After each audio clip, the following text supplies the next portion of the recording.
अस्सलाम वालेकुम नाजरीन, द एग्रीकल्चर शो व यासिर खान रोखड़ी की एक नई एपिसोड के साथ हाजिर खिदमत है। जैसा कि आप सब नाजरीन देख रहे हैं लास्ट एपिसोड्स में कि हम परिंदों की फार्मिंग और एग्रीकल्चर के हवाले से आपको इन्फॉर्मेशन देते हैं और इस सिलसिले में मुख्तलिफ टॉपिक्स पे बात होती है और डिफरेंट मेहमान आपसे मिलवाते हैं जो आपको डिफरेंट तरीक़ों से अपने तजर्बात की रोशनी में आपकी रहनुमाई करते हैं। आज के इस प्रोग्राम में हमारे पास बहुत स्पेशल गेस्ट हैं। उनकी अहमियत इस इंडस्ट्री में काफ़ी ज़्यादा बेसिक उसकी वजह यह है कि ये कुछ लोग होते हैं जो आते हैं और वो बर्ड फार्मिंग करते हैं अपने लिए, और कुछ लोग होते हैं जो बर्ड फार्मिंग अपने लिए करते हैं और बाकियों को भी गाइड करते हैं।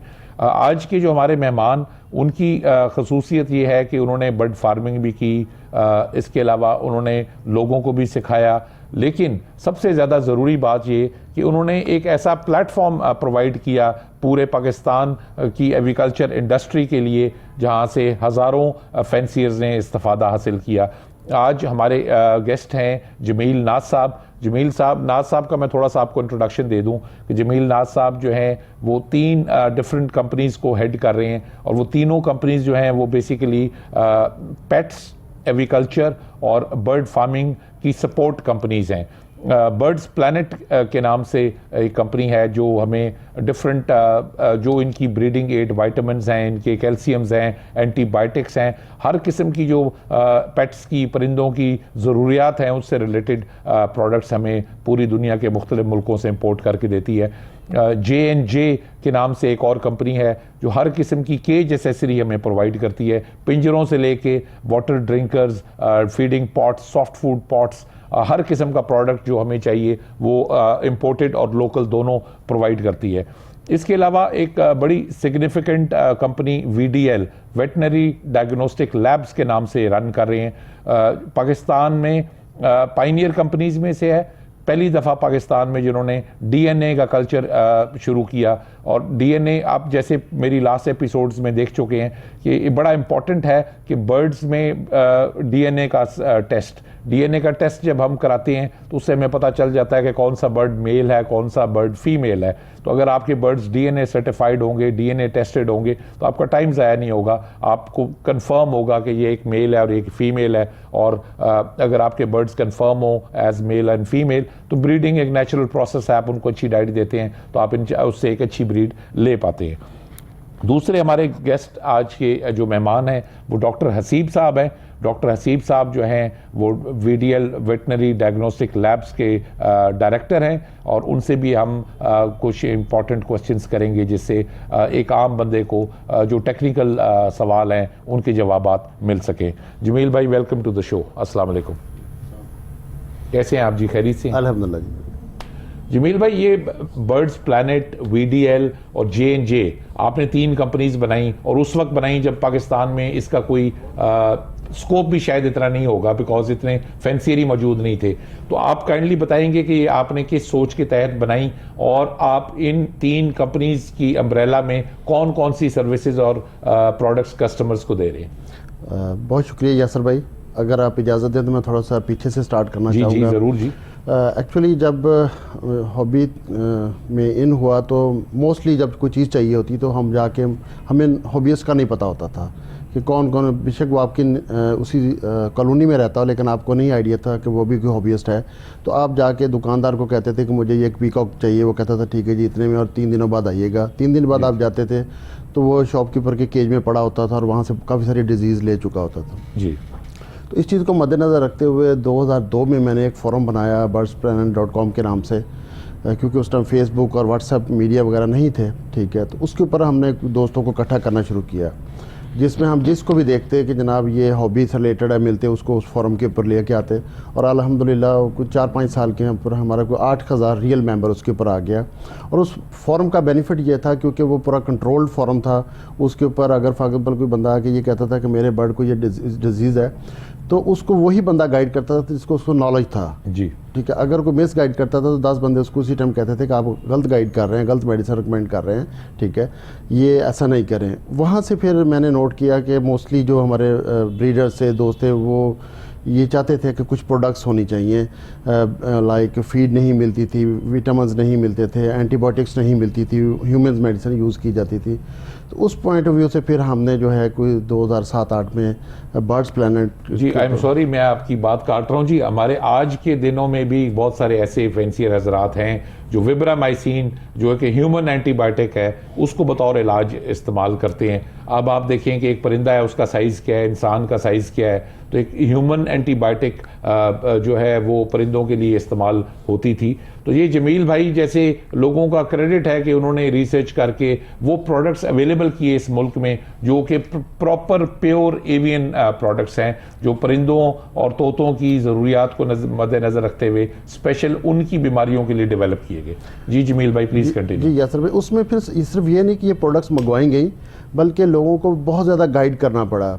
डिफरेंट जब शो होते थे, बर्ड शो या डिफरेंट हम कॉन्फ्रेंस वगैरह करते थे या दोस्तों के साथ गैदरिंग करते थे, तो उनको हम गाइड करते थे कि लाइक अगर एक एंटीबायोटिक आप 2000 रुपये की लेते हैं तो शायद ये आपके पूरे एक शेड के लिए 1 साल के लिए काफ़ी है, ठीक है। लेकिन ये जो है ये आपको बहुत बेनिफिट्स देगी। अगर आपका एक बर्ड सर्वाइव कर गया, ठीक है, तो ये आप समझ लें कि आपने कुछ खोया नहीं पाया ही है। उसके बाद हमारी जो ब्रीडिंग के हवाले से हमने लोगों को गाइड किया कि अगर फॉर एग्जाम्पल आप 10,000 रुपये के विटामिन लेते हैं, ठीक है, तो हो सकता है कि आप उससे बहुत ज़्यादा जो है वो आउटपुट ले लें सिर्फ उस विटामिन की वजह से। उसकी वजह यह है कि जब बर्ड वाइल्ड में होता है तो वो हज़ारों किस्म की चीज़ें खा रहा होता है, और जब हम उसको केज के अंदर फिक्स कर देते हैं तो वो बड़ी एक लिमिटेड उसके लिए हम डाइट देते हैं, तो वो कभी भी उसकी सारी रिक्वायरमेंट को पूरा नहीं कर पाती जो उसको मिलनी चाहिए। उसके लिए यानी केज के अंदर एक बर्ड है तो उसके लिए मल्टी विटामिन और दूसरी चीज़ें बहुत ही ज़रूरी है देना। उसके बगैर आप कह सकते हैं कि आप ज़्यादती कर रहे हैं बर्ड के साथ और आप वो आउटपुट नहीं ले सकते। जमील भाई यहाँ पे एक और मैं आपसे इंटरेस्टिंग सवाल करना चाहूँगा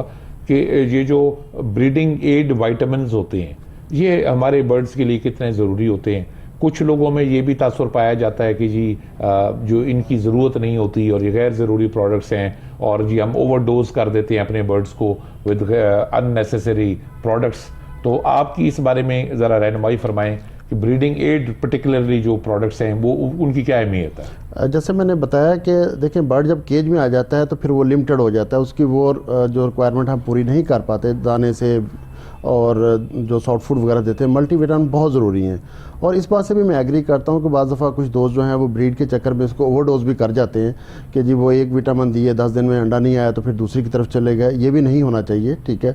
मोस्टली मैं जब कोई मुझसे रिकमेंडेशन पूछता है तो मैं उसको डेफिनेटली उसकी शेड के बारे में कि वो कैसा लोकेट करता है, सनलाइट वगैरह कहाँ पर आती है, उसको रिकमेंड करते हैं। और अगर वो कहता है कि मैंने 10 दिन पहले विटामिन यूज़ किए हैं तो फिर हम उसको गाइड करते हैं कि थोड़ा सा पेशेंस से काम लें, ठीक है। विटामिन का काम होता है कि उसकी जो डेफिशिएंसी है उसको पूरा करना। लेकिन बहुत सारे हॉबीज़ का ये कॉन्सेप्ट है कि उनको ये लगता है कि विटामिन अंदर जाता है और उससे अंडा बनता है और उससे वो बाहर आ जाता है, ठीक है। तो डेफिनेटली लेकिन उसमें बहुत इंप्रूवमेंट आई पिछले चंद सालों में। अब तो अल्हम्दुलिल्लाह, पहले ये था कि आप चंद एक पैकेट्स भी इंपोर्ट करते थे तो उसमें से मोस्टली एक्सपायर हो जाते थे। तो अब तो आपको भी पता है माशाल्लाह यासर भाई, आप इस फील्ड में हैं कि हम रिक्वायरमेंट ही नहीं पूरी कर पा रहे। नहीं जी, अब तो जो अच्छे ब्रीडिंग वाइटामिन्स हैं स्पेशली सोलेविट डी ब्रीडर है वो तो शॉर्ट ही रहता है। उसकी ये अवेयरनेस ही है, उसी वजह से अल्हम्दुलिल्लाह लोगों को अवेयरनेस आई है और लोगों को उसको बेनिफिट्स नज़र आए हैं। तो अब वो हर बंदा जो मोस्टली जो आप कह सकते हैं, मैं तो ये समझता हूँ यानी बेसिकली मेरे अपने ज़ाती राय और तजर्बे के मुताबिक दे आर ग्रेट प्रोडक्ट्स और बहुत यूज़फुल प्रोडक्ट्स हैं। इनका इस्तेमाल जो है वो बड़ा इम्पॉर्टेंट तरीके से आपने करना है। आप जो भी प्रोडक्ट यूज़ करें उसकी एक प्रिस्क्रिप्शन है, जो आप प्रोडक्ट यूज़ करें उसके ऊपर ही बैक साइड पे लिखा होता है कि कितने ग्राम सॉफ्ट फूड में कितने ग्राम आपने विटामिन यूज़ करना है या कितने लीटर पानी में आपने कितना विटामिन यूज़ करना है। उस चीज़ पे ख़ास आपने एहतियात रखनी है, ओवरडोज आपने नहीं करना। अगर आपका तरीका इस्तेमाल दुरुस्त है तो ये इंतहाई फ़ायदेमंद चीज़ें हैं। चलें जी, चलते हैं डॉक्टर हसीब साहब की तरफ, कुछ सवालात उनसे करते हैं। डॉक्टर हसीब साहब कैसे हैं आप? खैरियत से हैं जी? अल्हम्दुलिल्लाह यासिर भाई, आप कैसे हैं? ठीक है जी अल्हम्दुलिल्लाह, thank you for coming on the show. ये बताइए कि ये जो वेटनरी डायग्नोस्टिक लैब है इसके प्लेटफॉर्म से कौन कौन सी सर्विसेज आप दे रहे हैं और नाजरीन किस तरह से इस्तेफादा हासिल कर सकते हैं?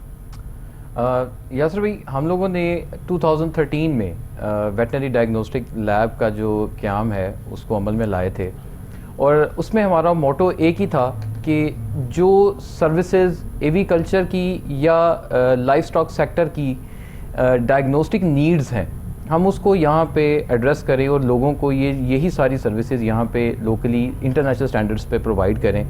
दैट्स वाई हम लोगों ने हैप्पैज़र्डली किसी भी किस्म की टेस्टिंग को इंक्लूड नहीं किया, बल्कि मार्केट की रिसर्च और नीड बेस्ड जो टेस्टिंग रिक्वायरमेंट्स थी हम सबसे पहले उनको लेके आए। तो एविकल्चर से रिलेटेड सबसे पहला जो लोगों को यहाँ फेस करना पड़ता था इशू, वो था DNA टेस्टिंग का, जिसमें बर्ड की जेंडर आइडेंटिफिकेशन उनके लिए बड़ी इंपॉर्टेंट थी, क्योंकि बर्ड फार्मिंग में पहला स्टेप ही पेयरिंग है और किसी भी बर्ड को विजुअली 100% कन्फर्मेटरी उसको सेक्स नहीं किया जा सकता।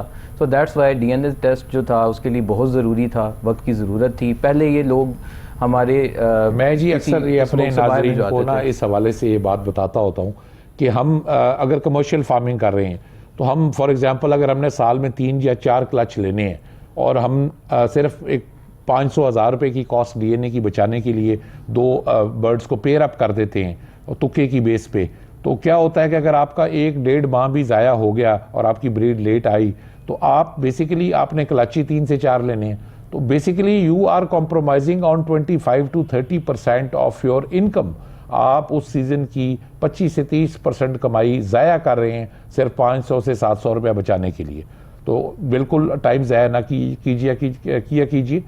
DNA के आपके जो टेस्ट हैं वो बर्ड्स के, वो आपके सीज़न स्टार्ट से पहले होने चाहिए और आपको एग्जैक्टली पता होना चाहिए कि ये मेरे मेल है और ये मेरा फीमेल है। जी प्लीज़ डॉक्टर साहब। क्योंकि आप ये पेयरिंग कर पाएंगे तो आप अपना वक्त और पैसा दोनों बचा पाएंगे, क्योंकि आपका टाइम भी वेस्ट हो रहा है और उस दौरान आपकी ब्रीडिंग के ऊपर जो आप कॉस्ट लगा रहे हैं उसकी फीडिंग की मद में, उसकी मेडिकेशन की मद में, वो भी सारा वेस्ट जाता है। So that's why DNA test was very much need of the hour. Doctor साहब ये बताइए कि VDL क्योंकि पाकिस्तान की पाइनियर लेबॉर्ट्रीज में से एक है, अब बहुत सारी मशरूम ग्रोथ देखने में आई, पिछले 6-8 माह में को 3-4 लोग खड़े हो गए, तो आप being the most pioneer and old research lab of the avian industry, आपके DNA लैब और DNA टेस्टिंग के अलावा और आपके अपकमिंग या ऑनगोइंग प्रोजेक्ट्स और क्या क्या हैं उनके बारे में बताएं। जी पहले तो मैं आपको इसमें ये बताता चलूँ कि DNA टेस्ट जो है ये एक आम किसी डायग्नोस्टिक टेस्ट के मुकाबले में सेंसिटिव इस तरह से होता है कि कोई भी डिजीज़ टेस्ट जो हम लोग करते हैं या किसी भी बॉडी के पैरामीटर्स लाइक CBC, LFTs वगैरह करते हैं, ये उनसे डिफरेंट इसलिए होता है कि वैल्यूज़ चेंज हो जाती हैं। आपके जो डिज़ीज़ टेस्ट आप करते हैं आज अगर पॉजिटिव है तो वो आने वाले वक्त में ट्रीटमेंट के बाद नेगेटिव भी हो जाता है, लेकिन DNA एक ऐसा टेस्ट है जो कि थ्रू आउट द लाइफ वो सेम रहना है और वो एग्जिस्ट करना है, इसलिए इसकी रिस्पॉन्सिबल रिपोर्टिंग सबसे पहले बड़ी इंपॉर्टेंट चीज़ है। और उस रिस्पॉन्सिबल रिपोर्टिंग को इंश्योर करने के लिए हमने अपनी टेस्टिंग को सारा इंटरनेशनल स्टैंडर्ड्स के अकॉर्डिंग चलाया। इसी चेन की एक कड़ी वो ये भी है कि हमने एक international society for animal genetics ISAG जो है उसकी एक्रेडिटेशन भी ली, जो कि पूरी दुनिया में एनिमल जेनेटिक्स की टेस्टिंग को रेगुलेट करती है। तो ये चीज़ वक्त के साथ साथ प्रूव भी हुई, क्योंकि अल्हम्दुलिल्लाह VDL को मार्केट में काम करते हुए अराउंड 10 साल हो गए हैं। तो जो आपके क्लाइंट्स की सेटिस्फेक्शन होती है वो आपकी क्वालिटी को इंश्योर कर रही होती है।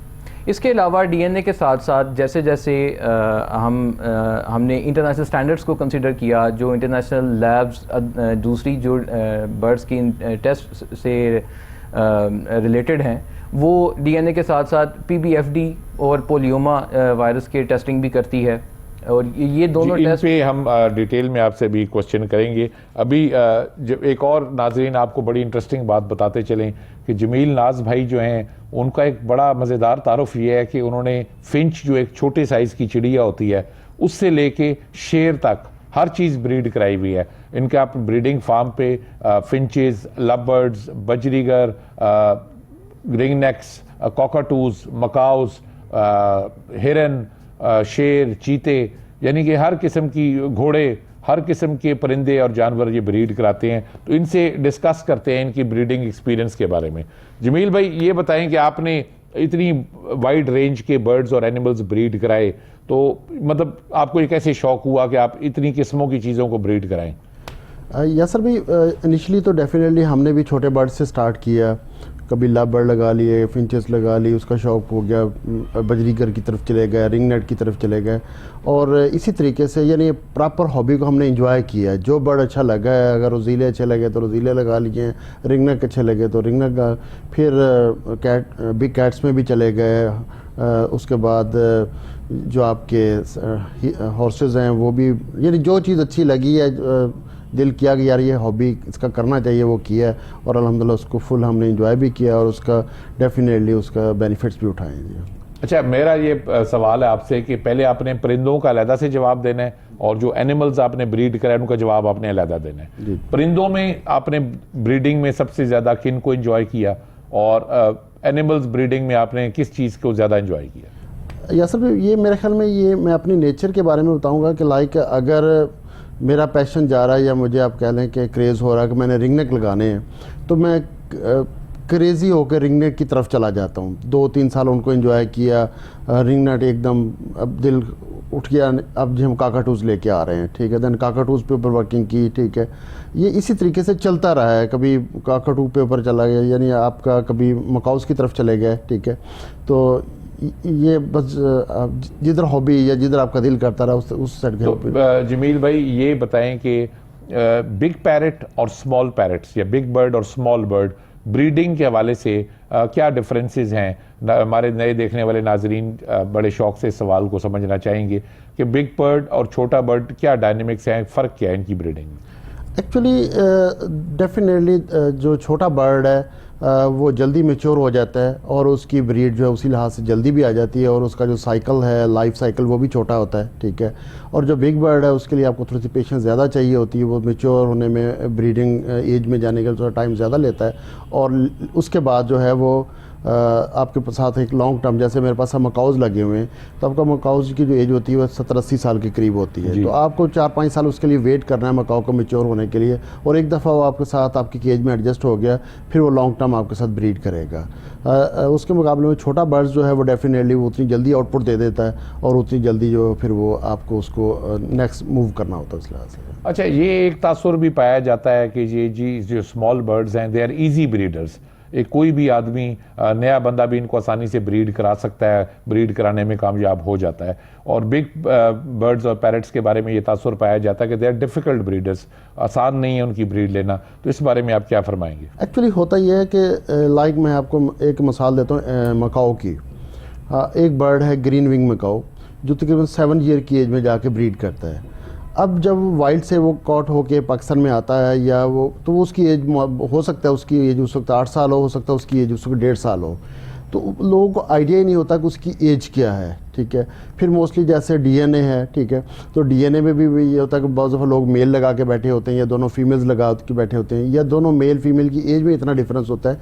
मैं इसमें यहाँ पे एक बड़ा मज़ेदार वाक़या कोट करना चाह रहा हूँ। मेरे पास एक ब्लू एंड गोल्ड का पेयर लगा हुआ था जी, और मैं इस वाक़े का मतलब ये भी है कि जो बंदा डीएनए कर रहा है उसका एक्सपीरियंस होना कितना ज़रूरी है। जी जी। तो वो दोस्त आते तो वो मुझे कहते कि ये आपका जो ब्लू एंड गोल्ड है ये फ़ीमेल है, हालांकि मैं कहता जी ये मेल है, और मेल करके लगाया था।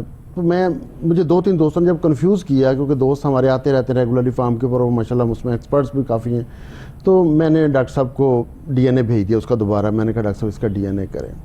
तो डॉक्टर साहब ने मुझे अगले दिन बताया कि जमील यार ये जो बर्ड है ना, मुझे ये अजीब सा इसका डीएनए का बिहेवियर है, यानी ये फीमेल टाइप है। अच्छा, ठीक है। और मेरा मतलब ये है कि अगर वहाँ पे कोई एक टेक्नीशियन बैठा ये प्रोसेस कर रहा होता है, ठीक है, तो वो चीज़ को कभी जज ना कर पाता, ठीक है।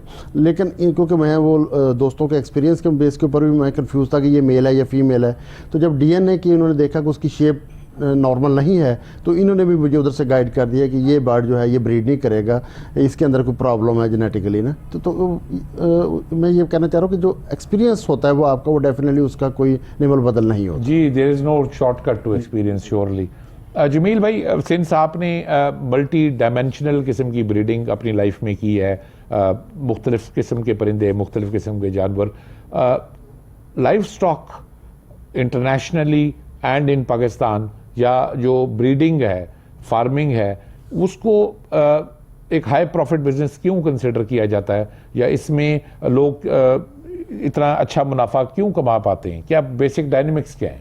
देखिए जी, इसमें सबसे बड़ी बात है कि रिस्पॉन्सिबिलिटी। अगर आप कहें कि कोई आपका मुलाजम इसको आपको ब्रीड करवा के आपको प्रॉफिट दे देगा, तो मैं उस बात से एग्री नहीं करता। जो अब लाइक मैं अगर ब्रीड करवाता हूँ, तो अगर मैं खुद डेली फार्म को नहीं देख रहा, बर्ड्स को नहीं देख रहा, तो मैं कभी उससे प्रॉफिट नहीं ले सकता। मैं ये लाइक अगर मैं एक हफ़्ते के लिए कहीं आउट ऑफ स्टेशन जाता हूँ, तो वापसी पे कोई ना कोई रिज़ल्ट निकाला होता मुलाजमों ने, कोई बर्ड ज़ाया कर लिया होता है या कोई ना कोई बर्ड डिस्टर्ब कर लिया होता है। तो जो ओनर है उसकी अपनी इंटरेस्ट, उसका शौक़ उस बर्ड के लिए होना सबसे पहले बहुत ज़रूरी है। अगर वो उससे प्रॉफिट लेना चाहता है, तो उसके बगैर प्रॉफिट पॉसिबल नहीं है। कि आप बर्ड लगा दें, आपको खुद नॉलेज ना हो, आपको खुद उसके में बिल्कुल कोई शौक़ ना हो, तो फिर लाइफ स्टॉक में नहीं आना चाहिए। अगर आप उसमें आप देखते हैं कि आपकी इंटरेस्ट है, आप टाइम दे सकते हैं, तो then it's a very good hobby and it's a good business. Basically आप कहना चाह रहे हैं कि जी आप अगर ये काम करना चाहते हैं तो आपको थोड़ा बहुत शौक़ होना चाहिए, तवज्जो मांगता है ये, ऑब्वियसली जानदार चीज़ है, और इसके अलावा थोड़ा बहुत नॉलेज हासिल करना भी बड़ा इंपॉर्टेंट है, और मल्टीप्लिकेशन फैक्टर है। मल्टीप्लिकेशन फैक्टर की वजह से इसमें 2 के 4, 4 के 8, तो उस हवाले से प्रॉफिटेबल भी काफ़ी हो जाता है। बिल्कुल, इसमें मैंने अक्सर देखा है कि अगर एक मैं मुलाजम को ये समझा दूं कि यार ये विटामिन इतनी क्वांटिटी में आपने इतने दिन देना है, ठीक है, तो जो आपने पास खड़े होकर करवा लिया होगा वो वैसा होगा। आपने एक हफ़्ता तो जो नहीं दी, आप समझते हैं कि उसको पता चल गया है, तो वो आप दोबारा चेक करेंगे तो वो उसका उल्टा कर रहा होता है, या तो उसकी क्वांटिटी वो डबल कर चुका होता है या हाफ़ कर चुका, दोनों का बेनिफिट कोई नहीं होता है, ठीक है। तो ये बिल्कुल आप बजा फरमा रहे हैं। आप उनको लिख के दे दें, चार्ट्स बना के दीवार पे लगा दें कि जो क्वांटिटीज़ आपने बताई होती हैं उसमें कुछ ना कुछ तब्दीली खुद से आई होती है। I don't know why. देखिए, बात यह है कि वो 15-20 हज़ार रुपये का मुलाजम होता है, उसकी वो इंटरेस्ट हो ही नहीं सकती जो आपकी है, जो क्योंकि आपका पैसा लगा हुआ, आपका सारा इंटरेस्ट, आपकी सारी जो इंटरेस्ट होनी चाहिए वो उसकी नहीं, कभी भी नहीं हो सकती, और आप पैदा नहीं कर सकते। तो एक और बड़ा इंटरेस्टिंग यानी कि सिनेरियो है इसी सिलसिले में कि कुछ तो आप जैसे फरमा रहे हैं कि वो उस तरह से इंटरेस्ट नहीं लेते जैसे एक ओनर खुद लेता है, और कुछ केसेस में 1-2 साल के बाद वो जो केयर टेकर है आपके फार्म का, उसको ये गलतफहमी भी हो जाती है कि वो बहुत बड़ा उस्ताद बन गया है, और वो अपने पास से एक्सपेरिमेंटेशन शुरू कर देता है कि नहीं जी सर इंजीनियरिंग है ज़्यादा ज़रूरी है। तो वो ये भी एक मसाइल की बायस बनती है चीज़। एग्री, बिल्कुल ऐसा ही है, बिल्कुल ऐसा ही है। जी नाजरीन, चलते हैं एक ब्रेक की तरफ। जब हम ब्रेक से वापस आएंगे तो इंशाअल्लाह ताला मज़ीद गुफ्तगू का सिलसिला जारी रखेंगे।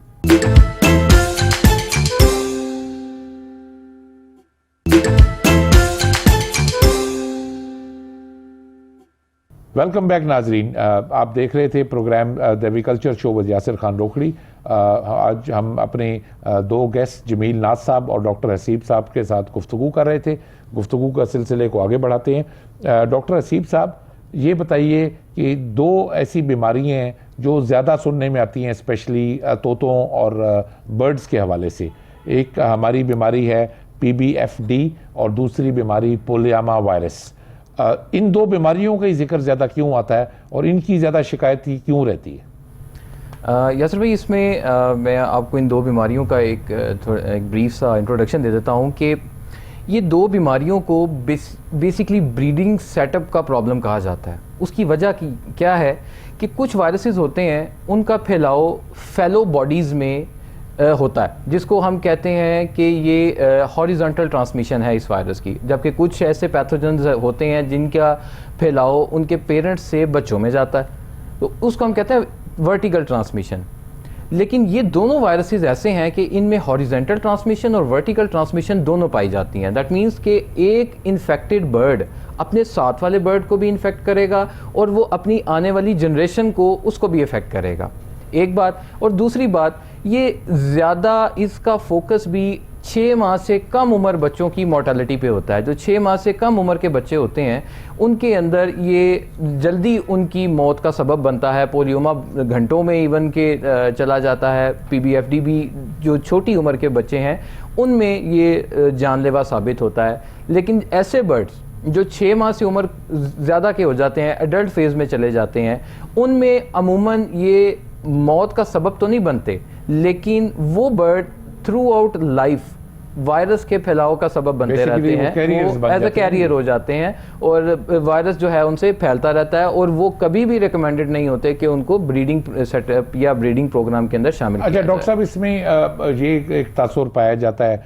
कि जी अगर एक बर्ड है वो पोलियामा कैरियर है, तो आप उसको ऑफ ब्रीड कर दें, उसको अलहदा कर दें, उसको 4-5 माह रेस्ट कराएं, तो बेसिकली वो ही gets rid of the virus eventually, वो क्लीन हो जाता है कुछ अरसे के बाद। ऐसी कोई बात है, या जो एक वंस अ पोलियामा कैरियर है वो हमेशा पोलियामा कैरियर रहेगा? देखिए, जो बुक है ना वो कहती है कि वंस जो बॉडी पॉजिटिव हो गई है उसने थ्रू आउट लाइफ पॉजिटिव रहना है। उसका बेहतरीन सोल्यूशन एक ही है कि आपने उसको अपने सेटअप में से निकाल देना है। लेकिन ये जो चीज़ें हैं ये किसी एक ने रिपोर्ट कर दी और उसमें कोई बात किसी तक पहुंच गई, ये अभी इसकी कोई साइंटिफिक बैकग्राउंड्स नहीं है। इसके ऊपर अभी बहुत सारी रिसर्च हो सकती है। हम चूंकि 2015 से आलमोस्ट पीबीएफडी और पोलियोमा टेस्ट यहाँ पे कंडक्ट कर रहे हैं, तो हमने अपने खित्ते के मुताबिक इन वायरसेस के बिहेवियर में कुछ डिफरेंस फील किया है, जो हमने नोट किया है।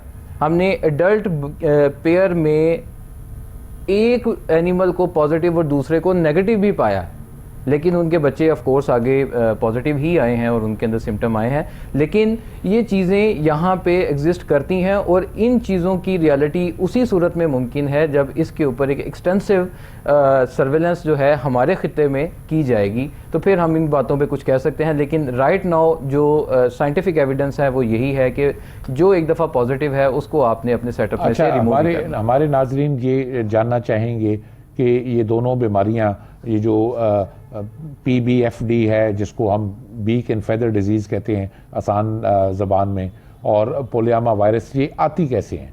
मतलब एक फार्म है वहाँ पे ये दो बीमारियां कैसे आएंगी? यासर भाई, आपने सवाल बहुत अच्छा किया। देखें, PBFD जैसे कि नाम से जाहिर है बीक एंड फेदर डिजीज़, इसमें अमूमन जो बर्ड की बीक है वो डिफॉर्म हो जाती है या फेदर जो होते हैं उसके रफल हो जाते हैं या झड़ जाते हैं। और पोलियोमा के केस में एक इसका सिग्निफिकेंट सा साइन है कि सब कट हेमरेजेस उसकी आ जाती हैं, जिसको अमूमन लोग स्पॉट्स या दाग वगैरह कह देते हैं। लेकिन ये जो दोनों वायरसेस हैं ये बॉडी के ऊपर जनरलाइज्ड अटैक करते हैं, ये बॉडी के हर सिस्टम पे जाते हैं और जो सिस्टम वीक बॉडी का मिलता है उस पे अटैक करके उसके सिम्टम्स जाहिर करवाते हैं और फिर बर्ड बेसिकली उस सिस्टम के फेलियर की वजह से मरता है। लाइक अगर उसका रेस्पिरेटरी सिस्टम वीक है तो उसमें रेस्पिरेटरी साइंस आने शुरू हो जाएंगे, डाइजेस्टिव सिस्टम में साइंस आ जाएंगे, लिवर के साइंस आ जाएंगे, डिपेंडिंग अपॉन कि उसका कौन सा सिस्टम वीक है। और ये अटैक भी जैसा कि मैंने कहा कि जनरलाइज बॉडी सिस्टम्स पे अटैक करता है। कोविड वायरस के केस में भी यही चीज़ सामने आई थी कि जो कोविड का वायरस था वो जनरली उस पार्ट को अटैक या उस ऑर्गन को अटैक करता था जो वीक होता था। अगर आपकी किडनीज़ का इशू है तो वो किडनीज़ फेल कर देता था और इस तरीके से ही उसका बिहेवियर होता था। अच्छा सर, एक बड़ा इंटरेस्टिंग सवाल मैं आपसे करना चाहता हूँ कि हम एक आम बंदा है, एक आम फैंसियर है, उसके फार्म पे बीमारी आ गई। जब बीमारी आ गई, उसके परिंदे मरे, उसको नुकसान हुआ, तो उसने टेस्ट करवाया और टेस्ट जब उसने करवाया तो उसको पता चला कि जी ये बीमारी है और by the time sometimes it can be too late. तो ये बताइए कि ये टेस्ट करवाना कब चाहिए? मतलब कि बाद में टेस्ट कराने का तो शायद हमें फ़ायदा नहीं है। मैं अपने देखने वाले नाजरीन के लिए एक एक्सपीरियंस अपना भी शेयर करता हूँ। शुरू के दिनों की बात थी, कुछ बर्ड्स में मेरे इशू आया और एक इदारा है यहाँ पे जो वेटनरी साइंसेस को डील करता है, मैंने उसके थ्रू काफ़ी टेस्ट कराए, सब कुछ हुआ और सारे प्रोसेसेस के बाद मुझे बताया गया कि यार इसमें ये प्रॉब्लम है और हम अभी इस प्रॉब्लम को हल नहीं कर सकते। तो ये बताएं कि फिर टेस्ट कराने का हमें क्या फ़ायदा हुआ। Number 2, when is the right time to get these test done? जी बिल्कुल, यही एक चीज़ है जो हम अपने फैंसियर्स को गाइड करते हैं कि एक वायरल प्रॉब्लम आ गया, आप उसको कैसे डील करेंगे, और स्पेशली ऐसा प्रॉब्लम जिसमें रिकमेंडेड ही बर्ड को रिमूव करना है सेटअप में से। तो इसमें टेस्ट का टाइम बड़ा इंपॉर्टेंट है कि आपने ये टेस्ट करवाना किस वक्त है। हम इसमें अक्सर लोगों को इसी बात पे गाइड करते हैं कि जब भी आप कोई नया बर्ड अपने सेटअप में शामिल करने जा रहे होते हैं तो 2 प्रैक्टिसेस जो हैं आप वो ज़रूर किया करें, क्योंकि खाली उस नए आने वाले बर्ड की कॉस्ट एट रिस्क नहीं होगी। आपका पूरा जो सेटअप है, पीछे आपके 10 बर्ड्स हैं, आपके 100 बर्ड्स हैं या 1000 बर्ड्स हैं, वो सारा सेटअप और आपकी सारी मेहनत एट रिस्क है, एट स्टेक आ जाती है।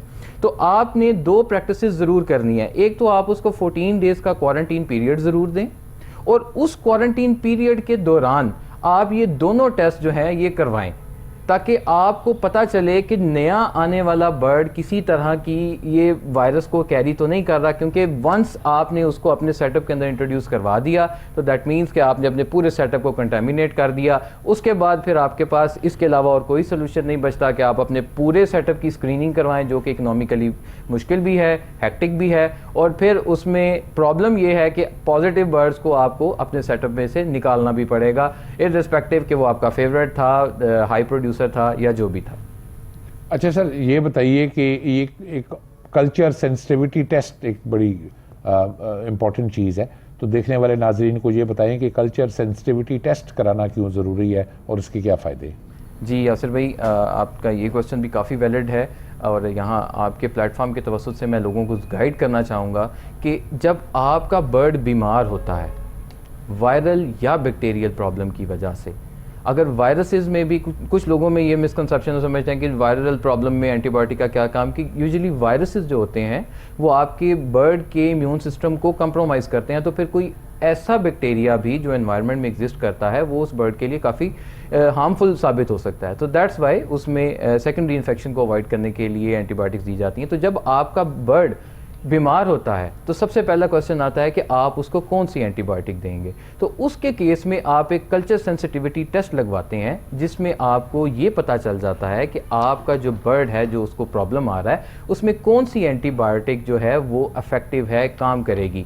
इससे 2 फ़ायदे होते हैं। एक तो आप फजूल की मेडिकेशन करने से बच जाते हैं, जो कि बर्ड के ऊपर इटसेल्फ एक स्ट्रेस का काम करती है, और सेकंड आप बहुत सारी एंटीबायोटिक चला के अपने बर्ड को एंटीबायोटिक रेजिस्टेंस की तरफ ले जाते हैं, जो कि कल को आने वाले किसी और प्रॉब्लम में आपकी एंटीबायोटिक के रिस्पांस को नहीं आने देती। तो ये टेस्ट आपको बेसिकली इन प्रॉब्लम से बचा के बर्ड की हेल्थ को जल्दी इंप्रूव करने में आपके लिए काफ़ी मददगार साबित होता है। सर, अनदर लेमैन क्वेश्चन कि अगर मैंने कल्चर सेंसिटिविटी टेस्टिंग करानी है अपने बर्ड्स की, तो उसकी सैम्पलिंग आप कैसे करते हैं? आप मतलब कि कोई बंदा भेजते हैं जो आके कलेक्ट करता है, या ब्रीडर ने आपको कोई सैंपल प्रोवाइड करना होता है?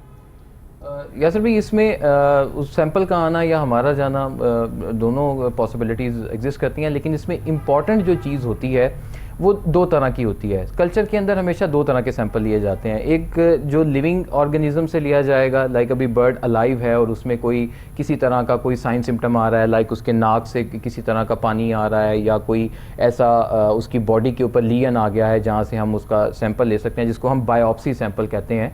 तो एक तो वो होता है, उसमें केयर करनी होती है कि आप मैक्सिमम स्टीराइल चीज़ें इस्तेमाल करते हुए ऐसा सैंपल लें जिसमें सराउंडिंग के एनवायरनमेंट की कंटेमिनेशन आए, ताकि आपको क्लोज टू रियलिटी कल्चर मिल जाए। सेकंड, आपका सैंपल अमूमन जो होता है वो होते हैं डेड बर्ड्स। लाइक आप एवरी में गए, आपने बीमारी आपको पता है आप फेस कर रहे हैं, कि श्योर आप जाते हैं और एक बर्ड आपको डेड मिल जाता है, तो वो डेड बर्ड आप सबसे पहले तो ये करें कि आप उसको फ़ौरन से पहले एक न्यू स्टीराइल कंटेनर में डाल के, वो आप एक न्यू पॉलीथीन बैग भी ले सकते हैं, उसमें डाल के आप उसको फ़ौरन से फ्रिज में शिफ्ट करें और एज़ सून एज़ पॉसिबल उसको लैब में पहुँचाएँ, क्योंकि उससे जो सैंपल लिया जाना है वो उसकी ऑटोप्सी के बाद लिया जाना है, और वो लैब के स्टीराइल एनवायरनमेंट के अंदर ही हो सकता है, बेस्ट वहीं पे हो सकता है। और उसको जल्दी पहुंचाना भी इसलिए ज़रूरी है क्योंकि बर्ड के डेड होने के बाद इटसेल्फ उसके अंदर जो डिग्रेडेशन का अमल है वो आना शुरू हो जाता है, जो कि कुदरती अमल है, और उस नतीजे में बहुत सारे और बैक्टीरिया उसके अंदर बन जाते हैं। इसलिए उसको लो टेम्परेचर पे स्टोर करना, ताकि मज़ीद उसके अंदर बैक्टीरिया की प्रोडक्शन ना हो, और जल्द से जल्द उसको लैब पहुँचाना। जी बिल्कुल, आपको उसको पहुँचाना ज़रूरी होता है। जी, जमील नाज भाई, ये बताइए कि जैसे पहले हमने सुना था कि डॉग्स वगैरह में माइक्रो चिप्स लगती हैं, और वो जो माइक्रो चिप्स हैं उनको आप स्कैन करते हैं तो उनकी वो सारी पेडिग्री बता देते हैं। तो आजकल हमने सुना है कि परिंदों में भी माइक्रो चिप्स का कॉन्सेप्ट आ गया है। तो ये बताइए कि परिंदों में माइक्रो चिप्स क्यों लगाई जा रही हैं, उनका क्या फ़ायदा है, और इसके अलावा क्या तरीक़ेकार है, वो किस तरह लगाई जाती हैं? जी यासर भाई, एक्चुअली आपको पता है कि पाकिस्तान में स्पेशली पंजाब में बर्ड्स चोरी का बहुत ज़्यादा रुझान बढ़ गया था, और उसके बाद कुछ केसेस में रिकवरीज भी हुई। लाइक हम बर्ड, एक बंदे का ब्लू एंड गोल्ड का पेयर या मकाओ का पेयर चोरी हुआ, तो बाद पता चला जी फ़लाँ बंदे के पास जो पेयर है वो मेरा है। अब वो जो जिसके पास पेयर पड़ा है वो कहता नहीं जी ये तो मैंने फ़लाँ जगह से, ये आपका नहीं है। तो उस वक्त हमें ये ज़रूरत महसूस हुई है, फिर डॉक्टर हसीब साहब से डिस्कस किया, और ये जो चिप है ये इंपोर्ट की गई कि अगर आपके बर्ड में ये चिप लगी हुई है, ठीक है, तो वो बर्ड किसी तरीके से भी किसी दूसरे आदमी के पास चला जाता है, चोरी होकर चला जाता है, तो आप जस्ट उसको स्कैन करें कभी भी, तो आपके पास उसका जो आईडी है वो शो हो जाएगा, और आपके पास डेफिनेटली लैब का एक सर्टिफिकेट पड़ा होगा जिसके ऊपर वो सारा आईडी वगैरह मेंशन होगा कि ये बर्ड आपका और ये माइक्रोचिपिंग आपने करवाई है, तो वो 2 मिनट में चीज़ जस्टिफाई हो जाएगी। तो इस चीज़ को मद्देनज़र रखते हुए फिर वो चिप मंगवाएगी जो स्पेशली पैरट्स के लिए थी, और वो बहुत छोटी सी चिप है, और उसकी लाइफ बहुत ज़्यादा है। लाइक आप 10 साल बाद भी उसको क्योंकि डॉग्स वगैरह में तो आप जैसे पहले मुझे बता रहे थे कि बड़ी चिप यूज़ होती थी जी, तो ये आपने बर्ड्स के लिए स्पेशली कुछ छोटी चिप का इस्तेमाल शुरू किया जी? इसके बहुत स्मॉल साइज़ है इसका, और इसकी क्वालिटी बहुत अच्छी है, जो आप लॉन्ग टर्म इसको लेके चल सकते हैं। और इसकी कॉस्ट वगैरह इकोनॉमिकल होती है या ये एक्सपेंसिव, क्योंकि नई टेक्नोलॉजी है? डॉक्टर हसीब साहब ज़रा इसकी कॉस्ट के बारे में बताएं। डॉक्टर साहब ज़रा बताइए ना कि इसकी कॉस्ट वगैरह, ताकि नाजरीन इसमें। यासर भाई, उसमें इसकी cost as compare to the price of the bird, मतलब जितने महंगे आपके बर्ड्स हैं उसके मुकाबले में इसकी प्राइस कुछ भी नहीं होती। और स्पेशली चूँकि इंपोर्टेड गुड है, डॉलर की वजह से फ्लक्चुएशन ज़रूर हुई इसमें, लेकिन स्टिल हमने उसमें, चूँकि हम एवी कल्चर के लिए पाकिस्तान की आसानी क्रिएट करना हमारा बेसिक मोटो है, हमने उसमें उस कंपनी से बात करके कुछ इसकी जो असेंबली आती है एक पूरी एप्लीकेशन की, उसको रिड्यूस करवा के हमने स्टिल उसकी प्रोडक्ट को लोगों की रेंज में रखने की पूरी कोशिश की है। और चूँकि ये दुनिया की सबसे छोटी माइक्रोचिप है जो कि लिविंग बॉडी के अंदर इंस्टॉल होती है, तो ये बड़े मकाओस से लेके छोटे लव बर्ड्स तक में लग सकती है। और यहाँ पे जैसा कि आपने बताया कि एक इसके जो चोरी की रोकथाम के लिए ये काफ़ी मददगार साबित हुई है। इसी के साथ साथ आगे जो हमारे काफ़ी सारे फैंसियर्स जो म्यूटेशंस में काम कर रहे हैं और जो स्प्लिट्स यूजुअली सेल करते हैं, उसमें यूजुअली आपको पता है कि स्प्लिट को प्रूव करने में उनको कम से कम 1 से 2 ब्रीडिंग सीज़न चाहिए होते हैं। तो अगर वो स्प्लिट का कॉन्फ्लिक्ट आ जाए या वो क्लेम करें ये स्प्लिट नहीं था या आपने स्प्लिट कहा था ये निकला नहीं, तो उस केस में भी जो बर्ड की पॉजिटिव आईडी है ये उसको प्रूव करने में बहुत मददगार साबित हो रही है। जी, आप ठीक फरमा रहे हैं, पेडिग्री मेंटेनेंस के लिए भी बड़ी यूज़फुल है। जमील भाई, ये बताइए कि बिग पैरट्स में ऑब्वियसली एक बहुत बड़ी वैरायटी है, तो बिग पैरट्स में आपके ख्याल में कौन कौन सी ऐसी ब्रीड्स हैं जो ज़्यादा प्रॉफिटेबल भी हैं और इजी टू ब्रीड भी हैं? जी यासर भाई, जब एक बर्ड की प्रॉपर एज मेच्योरिटी पे आ जाती है तो वो नॉर्मली इजीली ब्रीड कर देता है, अगर आपने उसको हैप्पी रखा हुआ है, यानी आपका एनवायरनमेंट, आपका केज, आपकी डाइट प्रॉपर है तो कर जाता है। लेकिन मैंने जो इस बर्ड्स में देखा है, एलेक्टस जो है ये जो होल द ईयर ये ब्रीड करता है, ये सीजनल ब्रीडर नहीं है, तो ये आपके लिए काफ़ी प्रॉफिटेबल है। लाइक मैंने भी कुछ 35 के करीब पेयर लगाए हुए हैं। तो ये जो मेरा जो फार्म का पूरा एक्सपेंस है, क्योंकि फार्म के बहुत ज़्यादा एक्सपेंस होते हैं, 4-5 मुलाजम हैं और सारा कुछ है, तो ये फिर उसको सारा बियर कर लेता है, ये ब्रीड करता रहता है और ये चलता रहता है। तो एलेक्टस जो है ये काफ़ी अच्छा ब्रीडर है, और ये मार्केट भी एलेक्टस की अच्छी मार्केट है जी, काफ़ी अच्छी, इजी टू सेल है जी। मेरे पास इसके अंडे दोस्त ले जाते हैं आके ना, इवन इतनी इसकी डिमांड है कि वो कहते हैं फर्टाइल अंडा हमें दे दें, हम खुद ही आर्टिफिशियल इंक्यूबेशन से इसको बच्चा निकाल लेंगे, इतनी ज़्यादा डिमांड है इसकी। अच्छा, ये देखें me being a lovebird expert, तो हमारे लवबर्ड्स की म्यूटेशंस में तो ट्रेंड्स आते हैं कि जो चीज़ डिमांड और सप्लाई की गेम होती है, जिसमें जो चीज़ शॉर्ट होती है म्यूटेशन, उसकी डिमांड ज़्यादा होती है, उसकी प्राइस ज़्यादा होती है और उसका ट्रेंड होता है। और तो इसी तरह ये बिग बर्ड्स में भी ट्रेंड्स होते हैं या ये एक फ्लैट तरीके से चलता है? म्यूटेशंस तो सब में होती हैं, लेकिन जैसे एक कनोर फैमिली है, इसमें काफ़ी ज़्यादा म्यूटेशंस हैं, और अब जो काफ़ी ज़्यादा फार्मिंग हो रही है, म्यूटेशंस जो कनोर फैमिली इसके ऊपर हो रही है, ठीक है। फिर मकाउस में म्यूटेशन आ जाती हैं, रिंग नेक में बहुत ज़्यादा म्यूटेशंस के ऊपर वर्किंग हो रही है। आपके अलेक्जेंड्राइन जो है जो जिसमें लोटिनोरा वगैरह सारा, तो उसके अंदर भी म्यूटेशन के ऊपर बहुत वर्किंग हो रही है। जमील भाई ये बताइए कि आपकी जो 3 कंपनीज की अम्ब्रेला है, बर्ड प्लैनेट है, शायद ही कोई ऐसा हो जो पाकिस्तान में ना जानता हो, J&J है और VDL है, तो आप इन 3 कंपनियों की अम्ब्रेला में कौन कौन से ऐसे प्रोडक्ट्स इंपोर्ट कर रहे हैं जो हमारे नाजरीन की दिलचस्पी के लिए, उनकी इंफॉर्मेशन के लिए, कि जो उनके लिए यूज़फुल हो सकते हैं? जी यासर भाई, हमारे पास तकरीबन कुछ 1300 प्रोडक्ट्स हैं, जो अगर हम लोकली और इम्पोर्टेड प्रोडक्ट सारे मिलाए जाएँ, जिसमें हमारे पास अल्हम्दुलिल्लाह कुछ 13-14 इंटरनेशनल ब्रांड्स हैं। और ब्रांड्स वो हैं जो वर्थ रखते हैं, जिनका वाकई दुनिया में पूरी में उसके ऊपर कोई 100 ईयर पुरानी कंपनी है, कोई 50 ईयर्स पुरानी कंपनी है, जो रिसर्च बेस्ड प्रोडक्ट्स हैं और जो ब्रीडर पूरी दुनिया ने रिकमेंड की हुई ब्रीडरों ने, तो वो हम मंगवाते हैं। लाइक जैसे फीड है, इसमें केटी है USA की, मेरा ख्याल कोई मैं एक दिन उनकी पढ़ रहा था, वो तकरीबन कोई 100 साल पुरानी कंपनी है, ठीक है। तो वो हम इंपोर्ट करते हैं ताकि अभी आपको पता ब्रीडिंग सीज़न है और जो बच्चा आता है वो उसको आपको पता फीड बहुत लाजमी है, ठीक है, वो हो जाती है। फिर उसके बाद केटी की अपनी डिफरेंट प्रोडक्ट्स भी हैं जिसमें डिफरेंट सीड्स हैं, वो लाइक मकाउज़ हैं, ये लबर्ड्स के भी उसके सीड्स आते हैं कि अगर आप चाहते हैं कि लोकल सीड ना यूज़ करें या लोकल कम यूज़ करें, जी, जैसे वर्सीला लागा के जी वर्सीला आते हैं जी, इसी तरीके से वर्सीलागा के भी हम डिस्ट्रीब्यूटर हैं। वर्सीलागा की जो एक कंपनी है उसकी अपनी 1600 प्रोडक्ट्स हैं, वो डेफिनेटली सारी तो नहीं इंपोर्ट की जाती, जो पाकिस्तान की रिक्वायरमेंट्स होती हैं, जो हमारी मार्केट के अंदर डिमांडिंग होती हैं, उनको फिर इंपोर्ट किया जाता है। सेकंड फिर नेक्टोन एक जर्मनी की है जिसके विटामिन्स बहुत अच्छे हैं, ब्रीडिंग विटामिन्स और मल्टी विटामिन्स हैं, उसके हम डिस्ट्रीब्यूटर हैं। फिर एक वाटाफार्म ऑस्ट्रेलिया है जिसको अल्हम्दुलिल्लाह इस वाटाफार्म का मुझे याद है कि बिल्कुल थोड़ी शिपमेंट आती थी और लोगों को गाइड किया जाता था, और अल्हम्दुलिल्लाह इस वक्त पूरे पाकिस्तान में उसकी बहुत ज़्यादा डिमांड है और डेली बेसिस पे उनको ईमेल्स भी जा रही होती हैं डिस्ट्रीब्यूशन मांगने के लिए, ठीक है। तो ये सारे हमारे पास ब्रांड्स हैं। फिर एक ब्रांड कनाडा का हैगन है जिसका प्राइम विटामिन बहुत फेमस है जी। और मुझे याद है कि वो जब पाकिस्तान में हमारे पास डिस्ट्रीब्यूशन नहीं थी या बर्ड्स प्लान नहीं था, तो हम किसी ना किसी दोस्त से कनाडा से एक डब्बी मंगवाते और 4-5 दोस्त उसमें से, जैसे हम बिल्कुल कोई नशा ले रहे होते वो शेयर करवाते आपस में। तो ये है। फिर उसके बाद आर्टिफिशियल इंक्यूबेशन पाकिस्तान में 3-4 साल में बहुत ज़्यादा ग्रो हुई। इवन लव बर्ड के बहुत सारे लोग जो हैं वो उनके अंडों को इंक्यूबेशन के ज़रिए अब निकलवा रहे हैं। और जो बड़ा बर्ड्स है, बिग बर्ड्स हैं, वो तो सारे अंडे जाते ही आर्टिफिशियल इंक्यूबेशन में हैं, ठीक है।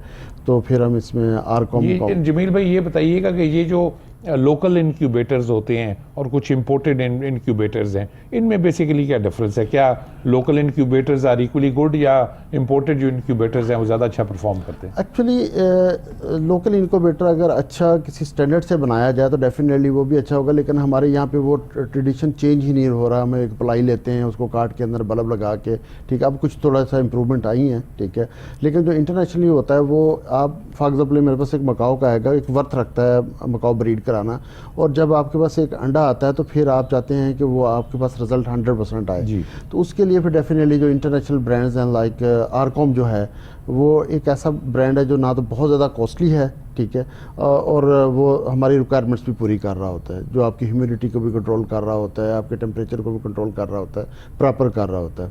तो फिर इसमें आ जाता है। फिर उसके बाद एक ब्रांड है ब्रिंजिया जिसके हम डिस्ट्रीब्यूटर अल्हम्दुलिल्लाह, उसकी भी शिपमेंट्स अभी आ रही हैं, ठीक है। तो ये 2 ब्रांड्स हैं जिनको हम पाकिस्तान में लेके चल रहे हैं। और उसके लोगों फिर उसमें यह है कि ये मेरा ख्याल ये फर्स्ट टाइम है पाकिस्तान में कि अगर कोई बंदा एग्रीकल्चर में है और वो चाहता है कि वो आर्टिफिशियल इंक्यूबेशन करे, तो उसको 30-40 हज़ार रुपये में भी हम इनक्यूबेटर दे देते हैं, जो कोरिया से इंपोर्टेड है या UK से इंपोर्टेड है, और वो उसमें काम कर सकते हैं। बिल्कुल सही। 5 साल देखें जी, आपने वेट किया मकाओ को ब्रीड कराने का, और जब मकाओ के अंडे आए तो पता चला कि आपने एक नाकिस इंक्यूबेटर में रखा और सारे के सारे अंडे इंक्यूबेटर की वजह से ज़ाया हो गए। तो you don't want this to land in such a situation. Doctor साहब, लास्ट क्वेश्चन फ्रॉम यू। ये बताइए कि जो ये डिफरेंट वायरसेस होते हैं, जैसे हमने बात की बीक एंड फेदर डिजीज़ है, पोलियामा वायरस है, इनकी वैक्सीनेशंस पाकिस्तान में अवेलेबल क्यों नहीं होती? टेस्टिंग आप कर रहे हैं, लेकिन वैक्सीनेशन के हवाले से मैं अपना भी, जैसे मैंने एक्सपीरियंस शेयर किया था कि एक दफ़ा स्टार्ट में मुझे इशू आया तो सारे टेस्ट हुए और बाद में बताया गया कि जी वैक्सीनेशन जो है वो पाकिस्तान में अवेलेबल नहीं है, वो सिर्फ यूरोप में मिलती है। तो पाकिस्तान में वैक्सीनेशंस अभी तक इन पे काम क्यों नहीं किया जा रहा? देखें, जैसा कि हमने भी जिक्र किया कि वायरल प्रॉब्लम्स हैं और वर्ल्ड वाइड जो वायरल जितने भी प्रॉब्लम्स होते हैं उनकी प्रिवेंटिव रेमेडीज़ होती हैं, जिनमें एक वैक्सीनेशन होती है। आपके पहले सवाल का जवाब कि यहाँ पे आज तक वैक्सीन क्यों नहीं डेवलप हो सकी, शायद उसकी वजह थी कि ये इंडस्ट्री शायद अभी इतनी बड़ी नहीं थी जितनी कि अब है, जितनी कि अब इसकी ज़रूरत है।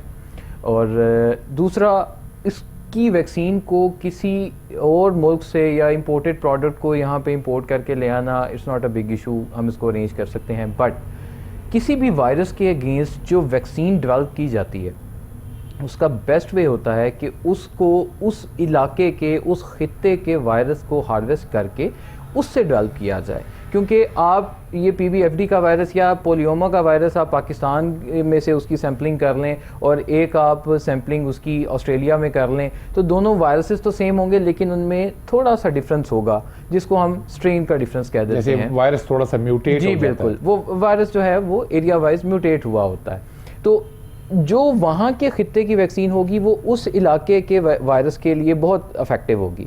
लेकिन हमें अगर अपने वायरस, यहाँ के खित्ते के वायरस के लिए एक अच्छे रिजल्ट्स चाहिए तो हमें यहाँ के वायरस पे काम करते हुए वैक्सीन डेवलप करना होगी, जो कि VDL में पिछले 2 साल से हम लोग कर रहे हैं। पोलियोमा पे तो चल रही है लेकिन PBFD पे हमारा ज़्यादा है फोकस, हम क्योंकि वो पोलियोमा की निस्बत PBFD के केस ज़्यादा रिपोर्ट होते हैं और बड़े अलार्मिंग रेशो के ऊपर हमारे यहाँ पे ये केसेस एग्जिस्ट करते हैं। तो हम उसके वायरस को हार्वेस्ट करके उसके अगेंस्ट एंटीबॉडीज़ प्रोड्यूस करने का प्रोजेक्ट एक सेपरेट कर रहे हैं, ताकि एक पॉजिटिव बर्ड को एक ऑलरेडी प्रिपेयर्ड सीरम दे के भी उसकी इम्यूनिटी को बेहतर किया जाए और उसका रिस्पॉन्स देखा जाए, शायद हम इसमें कामयाब हो सकें। और सेकंड, उसका वैक्सीनेशन का प्रोजेक्ट है जो कि हमारे सेटअप के अंदर इस वक्त चल रहा है। That is great news for the fanciers of Pakistan, because in my knowledge nobody else is working on it by now. जी नाज़रीन, उम्मीद है आज की गुफ्तगू, आज का प्रोग्राम आपको अच्छा लगा होगा। जैसा कि आपने हमारे पिछले प्रोग्रामों को पसंद किया, आज भी आपको फ़ायदेमंद गुफ्तगू सुनने को मिली होगी। इंशाअल्लाह ताला अगले हफ्ते दोबारा आपसे मुलाकात करेंगे एक नए मौजू और नए guest of panel of guest के साथ। अस्सलाम वालेकुम।